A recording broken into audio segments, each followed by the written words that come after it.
पूरे देश के अंदर नेहरू जी के मॉडल की बात, भारतीय जनता पार्टी के दूसरे मॉडल की बात की जा रही है, लेकिन देश के अंदर जिस इलाके में गरीब और किसान के मजदूर के बेटे को प्राइमरी से लेकर के स्नातक तक निःशुल्क शिक्षा दिया जाता है,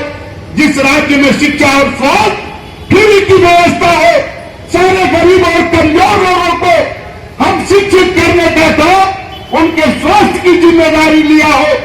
जहां से जिस राज्य से हमने आंशिक रूप से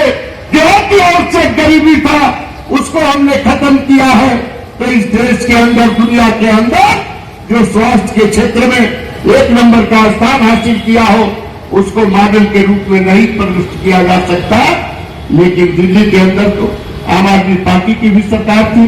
भारतीय जनता पार्टी की सरकार रही, शीला दीक्षित की भी सरकार रही। क्या हालात है दिल्ली के अंदर? दिल्ली के पूरे इलाके में चले जाइए,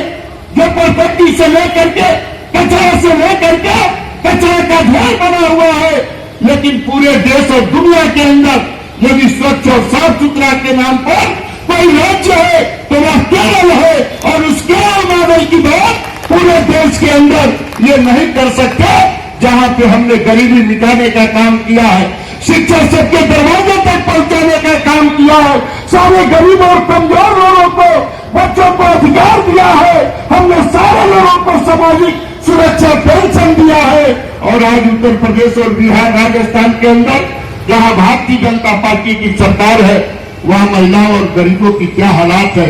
इसलिए साथियों मैं आपसे कहना चाहता हूं कि आप यहां से जाने के बाद